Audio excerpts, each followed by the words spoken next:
अहंकार का बिंदु। एक फकीर था नसरुद्दीन। वह जब फकीर नहीं हुआ था तो किसी गांव में किसी जंगल के पास एक छोटी सी दुकान चलाता था। उस देश का राजा एक बार जंगल में शिकार करने को निकला, भटक गया और भूल से रात उस गांव में पहुंच गया। छोटा सा 2-4 झोपड़ों का गांव था जहां नसरुद्दीन की दुकान थी। रात वहीं ठहरना पड़ा। सुबह उठकर उसने 2-4 अंडे उस दुकान से खरीदे और पूछा कि कितने दाम है। तो नसरुद्दीन ने कहा 100 स्वर्ण शर्फियां। राजा तो हैरान हो गया। उसने कहा कि बड़ी आश्चर्य की बात है, मुर्गी के अंडे इतनी मुश्किल से यहां मिलते हैं कि 4 अंडों के दाम 100 स्वर्ण शर्फियां 2-4 पैसे में मिल जाते हैं, राजधानी में तो ये। नसरुद्दीन ने कहा अंडे तो मुश्किल से यहां नहीं मिलते, लेकिन राजा महाराजा मुश्किल से इधर आते हैं। उस राजा ने फौरन 100 रुपये निकाल कर दे दिए। वह राजा गया भी नहीं था कि नसरुद्दीन की पत्नी ने पूछा। बड़ी हैरानी की बात है कि उसने फिर कुछ भी नहीं कहा और 100 रुपये निकाल कर दे दिए। नसरुद्दीन ने कहा मैं आदमी की कमजोरी जानता हूं। राजा बहुत मुश्किल से आते हैं, बस फिर कमजोरी के बिंदु को छू लिया। और नसरुद्दीन ने कहा कि एक बार और ऐसी ही घटना घटी थी। मैं एक राज दरबार में गया था। मैंने एक पगड़ी पहन रखी थी जो बड़ी सस्ती थी, लेकिन बड़ी रंगीन थी, बड़ी चमकदार थी। अक्सर ऐसा होता है, सस्ती चीजें रंगीन और चमकदार होती हैं।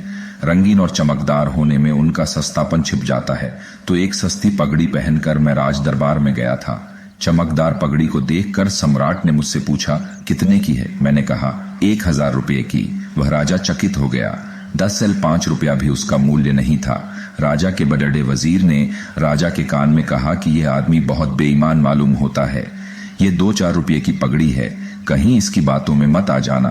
तभी मैंने कहा कि महाराज मैं जाऊं। मैंने ये पगड़ी खरीदी थी 1000 रुपये में और मुझे कहा गया था कि इस जमीन पर एक ऐसा महाराजा भी है जो इसे 2000 रुपये में भी खरीद सकता है। तो मैं जाऊं? ये वह दरबार नहीं है, ये वह महाराजा नहीं है। मैं भूल से आ गया। किसी और दरबार में खोजूं, कोई और महाराजा को ढूंढूं जो इसे 2000 में खरीद सके। वह आप नहीं मालूम होते, ये दरबार वह नहीं मालूम होता। उस राजा ने कहा 2000 रुपये दे दो और पगड़ी खरीद लो। वह पगड़ी खरीद ली गई और 2000 रुपये दे दिए गए। जब मैं बाहर निकलता था उस वजीर ने मुझसे कहा कि तुम बड़े अजीब आदमी हो।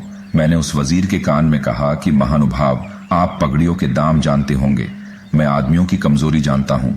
आदमी बड़ा कमजोर है एक बिंदु पर, अहंकार के बिंदु पर सारी कमजोरी है, लेकिन उसको ही हम समझते हैं कि वही है हमारा बल है, वही है हमारी शक्ति। कमजोरी को ही अगर कोई शक्ति समझ बैठा हो तो फिर कमजोरी से छुटकारा होना असंभव है।